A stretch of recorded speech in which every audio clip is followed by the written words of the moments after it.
কলকাতার ব্যস্ত রাস্তায়, যেখানে ট্রামের ঘণ্টা আর হকারদের চিৎকার মিশে একটা অদ্ভুত সিম্ফনি তৈরি করে, সেখানে আমি, সাদিয়া, প্রতিদিনের যুদ্ধ লড়ছি।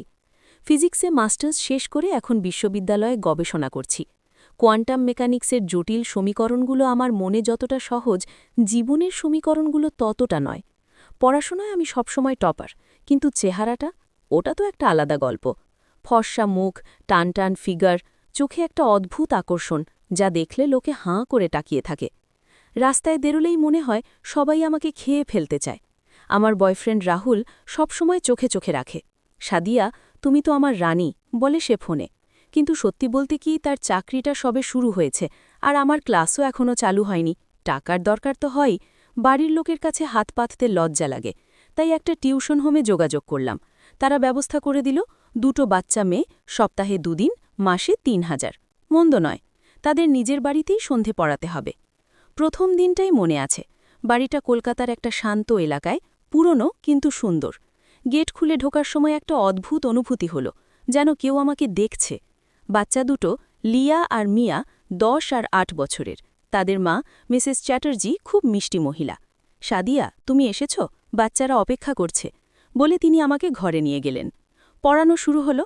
লিয়া খুব চঞ্চল, মিয়া শান্ত। ফিজিক্সের বেসিক কনসেপ্টগুলো বোঝাতে গিয়ে সময় কেটে গেল, কিন্তু মাঝে মাঝে মনে হচ্ছিল ঘরের কোণ থেকে একটা ছায়া যেন আমার দিকে তাকিয়ে আছে। হয়তো কল্পনা। পড়ানো শেষ করে বেরোনোর সময় মিসেস চ্যাটার্জি বললেন, আমার স্বামী আজ বাড়িতে নেই, কিন্তু পরের দিন দেখা হবে। তিনি খুব ব্যস্ত মানুষ। আমি হাসলাম, কিন্তু মনে একটা প্রশ্ন উঁকি দিল, কিসের ব্যস্ততা? পরের সপ্তাহে আবার গেলাম। এবার বাচ্চাদের পড়াতে গিয়ে একটা নতুন মুখ দেখলাম, মিস্টার চ্যাটার্জি। লম্বা, কালো চশমা, চোখে একটা গভীরতা। তিনি ঘরে ঢুকে বললেন, হ্যালো সাদিয়া, আমি অর্জুন। বাচ্চাদের অগ্রগতি কেমন? তার কণ্ঠস্বরে একটা ম্যাগনেটিক টান ছিল। আমি উত্তর দিতে গিয়ে একটু থতমত খেলাম। ভালো স্যার, লিয়া খুব স্মার্ট। তিনি হাসলেন, কিন্তু তার হাসিতে কি যেন লুকিয়েছিল।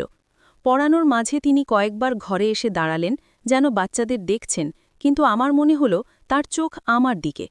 রাহুলকে ফোনে বললাম, আজ একটা অদ্ভুত লোক দেখলাম। রাহুল হাসল, তোমার চেহারা দেখলে সবাই অদ্ভুত হয়ে যায়, সাবধানে থেকো। দিন যত যাচ্ছিল, টিউশনিটা ওর রুটিন হয়ে উঠল। কিন্তু অর্জুনের উপস্থিতি যেন একটা রহস্যের মতো। তিনি একটা বড় কোম্পানির ম্যানেজার, কিন্তু তার চোখে একটা দূরের ছায়া। একদিন পড়ানোর পর তিনি বললেন, সাদিয়া, তুমি ফিজিক্স পড়ো? আমিও একসময় পড়তাম। কোয়ান্টামের ওয়েভ ফাংশন নিয়ে কথা বলতে চাও? আমি অবাক হয়ে গেলাম। তার সাথে কথা বলতে গিয়ে মনে হলো তিনি শুধু বিজ্ঞান নয়, আমার মনের গভীরতা দেখতে চান। কথা বলতে বলতে সময় কেটে গেল। মিসেস চ্যাটার্জি চা নিয়ে এলেন, কিন্তু আমার মনে একটা অস্বস্তি। অর্জুনের চোখে যেন একটা আকর্ষণ, যা শুধু বন্ধুত্বের নয়। রাতে বাড়ি ফিরে রাহুলকে বললাম, আজ স্যারের সাথে কথা হলো, তিনি খুব জানেন। রাহুলের গলায় একটা ঈর্ষা। সাবধান। এক সন্ধে বৃষ্টি পড়ছিল। আমি ভিজে গিয়ে বাড়িতে পৌঁছলাম। লিয়া আর মিয়া পড়তে বসল, কিন্তু অর্জুন স্যার ঘরে এলেন না। মিসেস চ্যাটার্জি বললেন, আজ উনি লেট হবেন, তুমি পড়াও। পড়ানোর মাঝে হঠাৎ আলো নিভে গেল, বিদ্যুৎ চলে গেছে। অন্ধকারে বসে থাকতে থাকতে একটা মোমবাতি জ্বালালাম। বাচ্চারা ভয় পেল না, বরং মজা করতে লাগল। কিন্তু তখন দরজা খুলে অর্জুন স্যার ঢুকলেন, ভিজে শার্ট, চুলে জল। সরি, লেট হয়ে গেল। তার চোখ মোমবাতির আলোয় চকচক করছিল। তিনি আমার পাশে বসলেন, যেন বাচ্চাদের সাহায্য করছেন। কিন্তু তার হাত যখন আমার হাত ছুঁয়ে গেল, একটা বিদ্যুৎ খেলে গেল শরীরে। ইচ্ছে করে নাকি দুর্ঘটনা? আমি সরে গেলাম, কিন্তু মনে একটা প্রশ্ন জাগল। তার চোখে যেন একটা দুষ্টু হাসি, যা বলছে, এটা শুরু মাত্র। পড়ানো শেষ করে বেরোনোর সময় তিনি বললেন, সাদিয়া, বাইরে বৃষ্টি, আমি তোমাকে পৌঁছে দিই? আমি না করলাম, কিন্তু তার গাড়িতে উঠলাম। রাস্তায় গাড়ি চলতে চলতে কথা হলো, তোমার বয়ফ্রেন্ড আছে? তিনি হঠাৎ জিজ্ঞেস করলেন। আমি চমকে উঠলাম, হ্যাঁ, রাহুল। তিনি হাসলেন, ভালো, কিন্তু জীবন তো একটা রহস্য না, কখন কি হয়। তার কথায় একটা ইঙ্গিত, যেন আমাকে টানছে কোনো অন্ধকার গলিতে। বাড়ি পৌঁছে নামলাম, কিন্তু মনে একটা অস্থিরতা। রাহুলকে বললাম না, কেন জানি না। রাতে ঘুমাতে গিয়ে মনে হলো অর্জুনের ছোঁয়ায় যেন একটা আগুন জ্বলে উঠেছে, যা শান্ত হচ্ছে না। পরের দিনগুলোতে টিউশনি যাওয়া একটা অভ্যেস হয়ে গেল, কিন্তু অর্জুনের উপস্থিতি যেন একটা ছায়া। তিনি কখনো বাচ্চাদের সাথে খেলেন, কখনো আমার সাথে বিজ্ঞানের কথা বলেন, কিন্তু তার চোখে সেই দুষ্টু ইঙ্গিত। একদিন মিসেস চ্যাটার্জি বাইরে গেলেন, বাচ্চারা ঘুমিয়ে পড়ল। আমি পড়ানো শেষ করে যাচ্ছিলাম, তিনি বললেন, সাদিয়া, 1 কাপ চা খেয়ে যাও। আমি বসলাম, চা খেতে খেতে কথা হলো।